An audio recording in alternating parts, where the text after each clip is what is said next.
बिस्मिल्लाहिर्रहमानिर्रहीम। अस्सलाम वालेकुम। यूट्यूब चैनल पर तारिक मतीन आपको खुश आमदीद कहता है। सबसे पहले आपसे वही दरखास्त कि अगर आप चाहें तो चैनल को सब्सक्राइब करें ताकि वो चीज़ें जो मैं चाहता हूँ आप तक पहुँचें वो आप तक पहुँच सकें।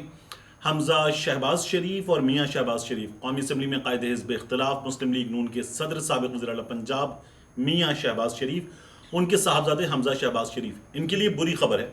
मुश्किल वक्त का आगाज़ हो गया है और ये मुश्किल वक्त इनके लिए इस ख़ास मामले में आने वाला है। ये बातें माहिरीन, सहाफ़ी और हुकूमत सभी बार बार बता रहे थे, लेकिन बहरहाल अब इसका आगाज़ हो गया है और बहुत ज़्यादा वक्त नहीं लगेगा कि हमें नज़र आएगा कि मियाँ शहबाज शरीफ साहब जो हैं उनके लिए असल मुश्किल घड़ी शुरू हो रही है। इसके अलावा इस्लामाबाद हाई कोर्ट ने जो तौहीन अदालत का मामला है उसका तहरीरी हुक्मनामा जो है वो जारी कर दिया है। राना शमीम का जो मामला है, जज, चीफ जज, एक्स चीफ जज गिलगित बल्तिस्तान राना शमीम, उनके मामले में इस्लामाबाद हाई कोर्ट ने जो चीज़ें बताई हैं उसमें बुरी खबर है। अगेन बुरी खबर है खुद जज राना शमीम के लिए, इसके साथ बुरी खबर है जंग के लिए, जियो के लिए, द न्यूज़ के लिए, अंसार अब्बासी साहब के लिए, और फिर आमिर गौरी साहब मेरे एक्स बॉस रह चुके हैं, मेरे सीनियर है, मेरे बड़े, मेरा बहुत ही अच्छा ताल्लुक़ है आमिर गौरी साहब से, उनके लिए, उनके अखबार के लिए, मीर शकील रहमान साहब के लिए, मेरे एक्स एम्प्लॉय रह चुके हैं, इन सब के लिए खबरें अच्छी नहीं हैं।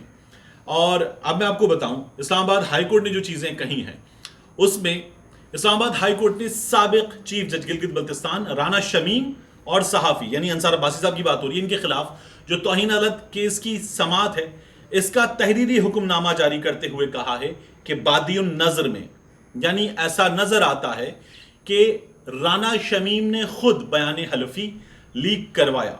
और साथ ही अदालत ने एक और बहुत अहम बात कही है कि अपीलों की समात के वक्त बयान हलफी का अखबार में छपना यह भी बहुत अहम है। मरियम नवाज शरीफ का जो मामला था उसकी समात थी, उससे पहले यह सामने आया था और मैंने आपको बताया कि इसे इस्तेमाल कर लिया गया है। ये खबरें आ रही हैं लंदन में मियां नवाज शरीफ की जानिब से अपनी अपील में जो वहां वीजा एक्सटेंशन के लिए है, और ये अब जब अदालत मांग रही कि लाइए हमें दीजिए असल बयान हलफी, वो डॉक्यूमेंट जो आपने चार्ल्स गोट्री से लंदन में नोटराइज कराया, लंदन में नोटराइज कराया, वो हमें दीजिए। तो जज साहब कह रहे हैं मेरे ग्रैंडसन के लॉकर में रखा हुआ है बयान हलफी। तो वो अदालत कह रही है कि इन्होंने खुद लीक करवाया है। अंसार अब्बासी साहब ये जब अदालत ने पूछा था तो वो ये तो बताते हैं कि ये मेरे पास आया, मैंने ऐसे तस्दीक की, मैंने जजेस से बात की, लेकिन साहब की अपना सोर्स नहीं बताता।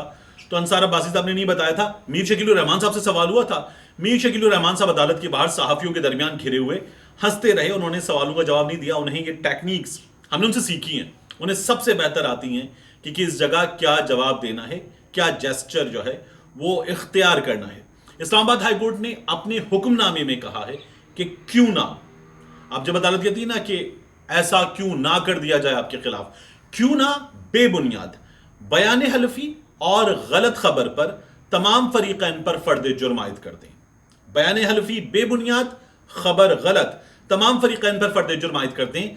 3 साल तक ये राना शमीम के लिए बाकायदा अदालत ने चार्जशीट किया। 3 साल तक राना शमीम की खामोशी उनकी सच्चाई पर सवाल उठाती है।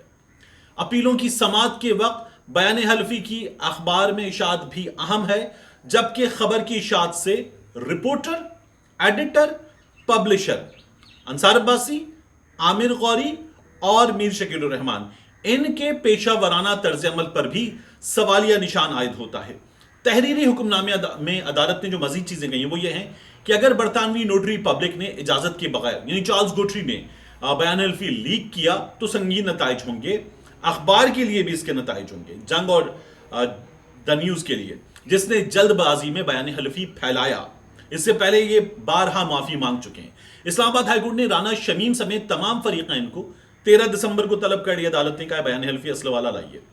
7 दिसंबर को राना शमीम ने वकील के जरिए तौहीन अदालत का जो शो कॉज नोटिस था उस पर जवाब जमा करवाया था, और उन्होंने अपने जवाब में ये मौक़िफ़ इख्तियार किया था कि साबिक चीफ जस्टिस साकिब निसार से मुताल्लिक बयान हल्फी जो है उसमें जो कुछ लिखा है वो तमाम 6 निकात उनके मुंदरजात से इनकार नहीं, लेकिन बयान हल्फी राना शमीम कहते हैं कि उन्होंने किसी को छापने के लिए नहीं दिया, यानी अंसार अब्बासी साहब को नहीं दिया, और अदालत कहती है कि ऐसा नजर आ रहा है कि इन्होंने खुद लीक किया है, तो ये इनके लिए बुरी खबर। इसके अलावा शहबाज शरीफ साहब और हमजा शहबाज, एफआईए ने अब मनी लॉन्ड्रिंग मुकदमे में इनके खिलाफ चालान तैयार कर लिया है, और ये जो चालान है ये एफआईए हुक्काम 11 दिसंबर को अदालत में जमा करा देंगे।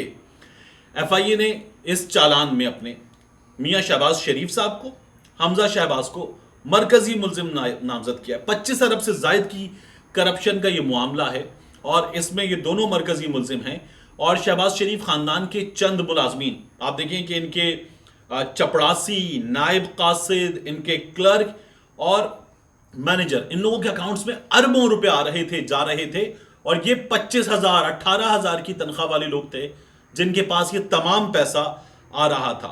तो अदालत ने मियां शहबाज शरीफ साहब, हमजा शहबाज समेत 17 से ज्यादा अफराद को चालान में माफ कीजिएगा, अदालत ने नहीं, एफआईए ने नामजद किया है, और शहबाज शरीफ खानदान के जो सीएफओ हैं, chief finance officer Mohammed Usman, इनको भी मुल्जिम नामजद किया गया है एफआईए की जानिब से।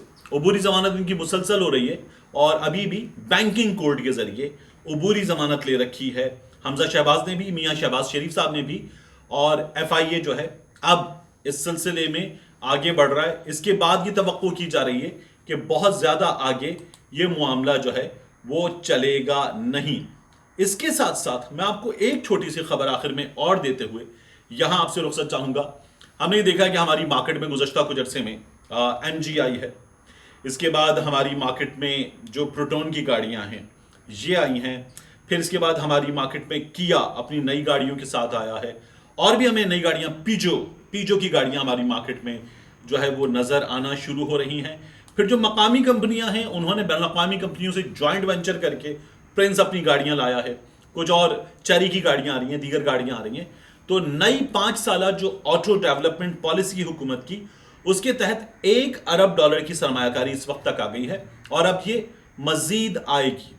तो मकामी तौर पर इनके पार्ट्स तैयार होंगे, मुलाजमतें मिलेंगी इन यूनिट्स में, और पाकिस्तानी सार्फिन को सस्ती छोटी कारों की फराहमी जो है हुकूमत की इस पॉलिसी के मुताबिक ये तरजीह है। यानी जो बड़ी SUVs आ रही हैं, स्पोर्ट्स यूटिलिटी व्हीकल, इसके अलावा छोटी गाड़ियां जो हैं ये एक आम सारिफ को, लो इनकम फैमिली को मिले, ये हुकूमत की प्रायोरिटी है।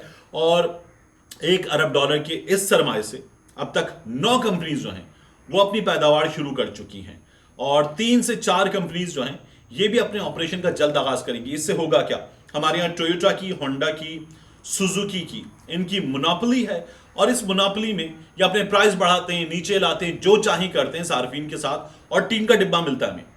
आप बाहर जाएं तो आपको एयरबैग्स की भरमार नजर आती है गाड़ी में, क्योंकि जो सेफ्टी है चलाने वाले की, बैठने वालों की, वो प्रायोरिटी होती है। हमारे यहां पैसा तरजीह होता है और कुछ नहीं मिलता, टीन का डिब्बा मिलता है। मेरा एक दोस्त है वो तो मजाक में कहता है कि अगर आप पाकिस्तानी कार को स्क्रैच करें तो अंदर से माल्टा घी का डिब्बा निकलेगा, और मुमकिन है कि वो आपको नजर आए नीचे लिखा हो माल्टा घी। इतना बुरा मटेरियल हमारी इन गाड़ियों का होता है। कंपटीशन बढ़ेगा तो क्वालिटी और सेफ्टी दोनों बढ़ने की उम्मीद है। इंशाल्लाह मिलते हैं इंशाल्लाह आपसे अगले वीडियो।